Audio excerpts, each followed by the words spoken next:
Our next guest is a passionate storyteller and video marketing expert who established his own online marketing agency in 2005. Let's welcome Paul Lanzerstorfer, founder of Pulpmedia, one of the top video marketing agencies in Austria. Today, Paul will discuss why video should be part of your marketing playbook. And he's brought us some inspiring examples of brands using video to create experiences that are both memorable and shareable. Over to you, Paul.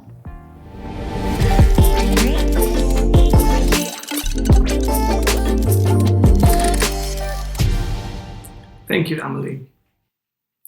And thank you for having me at the Engage Global. It's really an honor to be here. So let me tell you 7 reasons why video marketing should be part of your marketing strategy. But before I start, I just want to show you something real quick.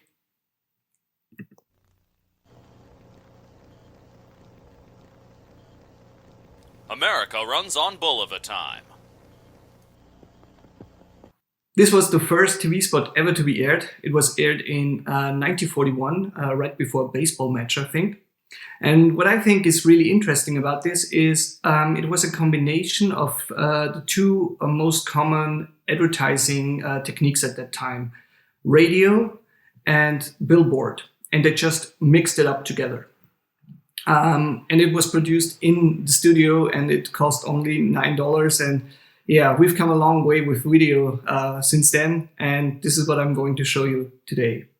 So my name is Paul Lanzerstorfer. You can find me on Twitter and on LinkedIn. I have brought you 7 reasons for video marketing, and those are the 7 reasons: reach, attention, emotion, explain, user behavior, video ads, and retargeting. Let's start with reach. All social media platforms push video content. I have a statistic here from a very well-known data brand called Socialbakers.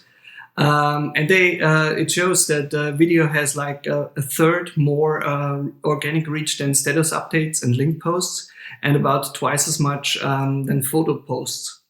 So video is a really good thing. And when we talk about reach, we always think about viral. And every one of us has once posted a content and thought, this content is going to go viral. But not all content can go viral, because if it would be so, there would be no viral content anymore.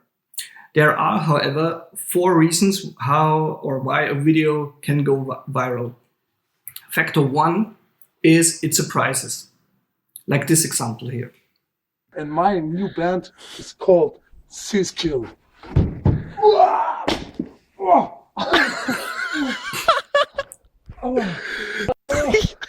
Oh my gosh. Okay, it goes on a little bit more, and it's pretty surprising. You didn't expect that. And it has 40 million views today. The second factor why a video goes viral is it flips a switch. So I have a very good example by a brand here, by Always. Hi, Aaron. Show me what it looks like to run like a girl. Hair. Show me what it looks like to fight like a girl. Now throw like a girl. Aw. So do you think you just insulted your sister? No.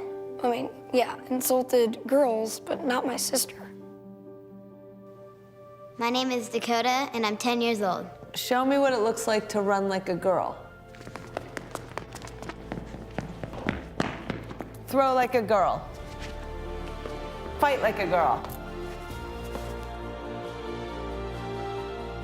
What does it mean to you when I say run like a girl?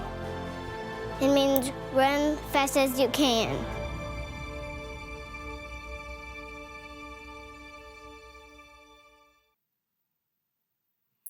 This is only the short version of the clip. There's a longer version too. Go check it out. It's really amazing. I really love it. And factor number 3 is if a video lets me participate. We all know a very famous example from a few years ago, the Ice Bucket Challenge. where everybody took part and made a short video and made the whole content go viral.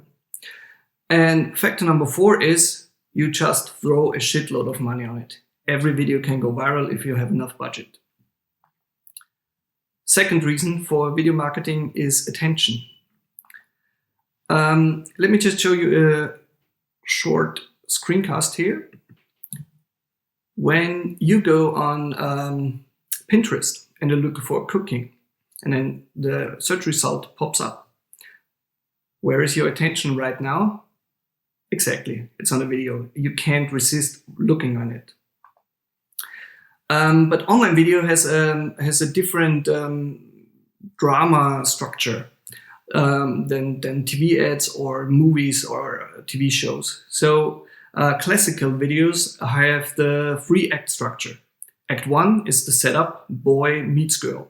Act 2 is the confrontation, boy loses girl. And Act 3 is the resolution, boy gets girl.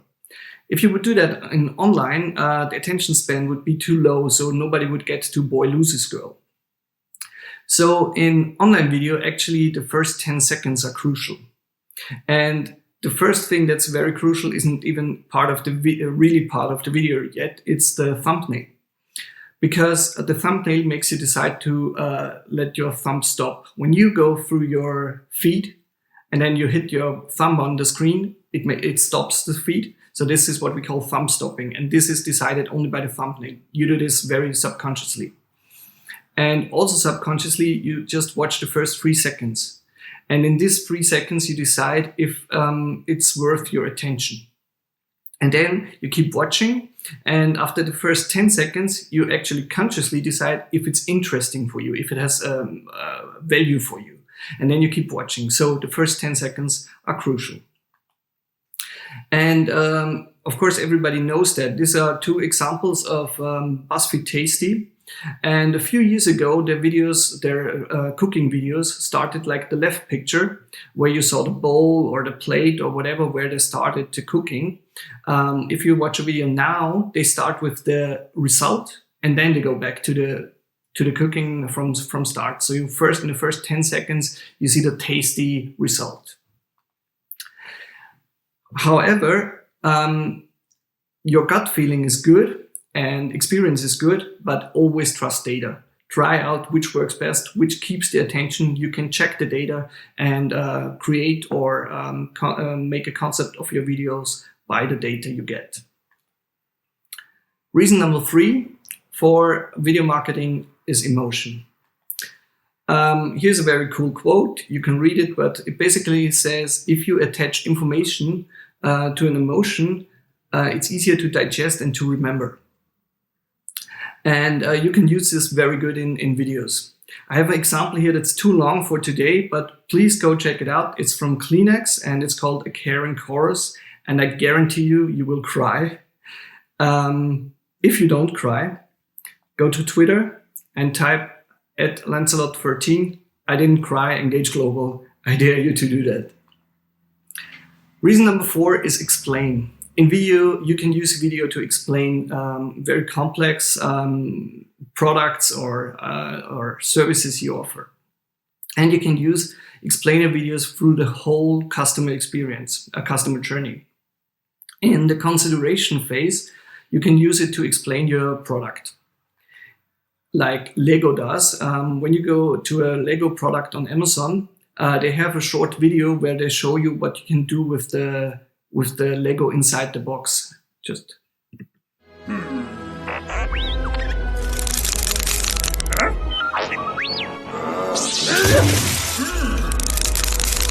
Yeah, just a small story real quick. So you see, okay, what's in the box and what can you do with it, a little story. In the decision phase, you can explain your offer like this guy does. And it's really cool. He sends a proposal that's attached to an email. And in the email, and he records a video where he explains the proposal if it's more complicated, like this is for insurance company. And then he posts a screenshot in the email. And if you do that, I guarantee you have like 100% open rate. And people will click on it, watch the video whenever they have time and whenever they have the attention to get into your proposal, and it really helps you convince them and convert them to customers. And in the delight phase, you can show how people can use your product. Like this is a screenshot where how you charge a car battery. There are hundreds and thousands of how-to videos on YouTube. And this brings me to the next reason for video marketing. It's user behavior. There are 3 reasons why people use YouTube. So the first reason people use YouTube is you gotta watch this, the direct approach. Like I heard in a podcast recently, I heard they were talking about a video about the Sudoku, it's called the Miracle Sudoku, and it's 25 minutes long. It has 2 million views, and I was like, I'm never gonna watch this for 25 minutes, but it's really interesting and really entertaining. So I watched this. It's really cool. After seeing this, you might wonder, okay, how do you actually solve a Sudoku? And that's the second approach. Like, how does anything work? You go to YouTube and you type it in. And then you find plenty of videos how to solve a Sudoku. And by then you might be that much into Sudoku that you think, okay, I'm going to subscribe to the channel. And that's the third way people use YouTube. That's channel subscribing and waiting for the next episode. And when you make a strategy for YouTube, it's good to think of all the 3 ways to provide content for all the 3 ways. Of course, there's a 4th way or type of video on YouTube, and that's video ads.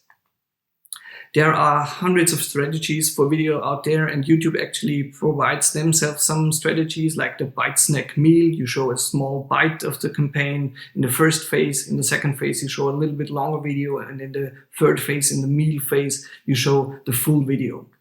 Something that I really like and is very successful is the tease, amplify, echo strategy. In the tease phase, you show awareness videos, like you introduce a character or storytelling or anything in just short bumper ads. After this phase, a little bit overlapping, actually, you have the amplify phase where you show the true view video ad, the longer video. And people who watched it for like 10 seconds or 15 seconds, you can retarget and then you show them a conversion video. And this brings me to the 7th and last point, retargeting. Video is the only type of content on Facebook you can retarget on. You can write a text post with 1,000 words. You have no chance in retargeting anyone who read the whole text. But if you publish a video and somebody watches at least 3 seconds, you can retarget them. And then you can do something really cool. Like I said before in the strategy, you can use awareness, a 15 seconds video, and somebody watched it for like 10 seconds. You retarget them, show them a consideration video. And somebody who watched that for the whole time or like 50%, you show them a decision, in the decision phase, you show them a conversion ad. This can be only a link ad or a lead ad. And if you're really, if you know that people are at the same time at the same place, like a conference, like Engage, if it's not online, then you can target this exact geolocation on video on Facebook, and this gives you the opportunity to reach exactly the experts you need and you want. So that were my 7 reasons for video marketing. I hope you enjoyed. If you have anything to add, please reach out to me on Twitter or on LinkedIn. Thank you.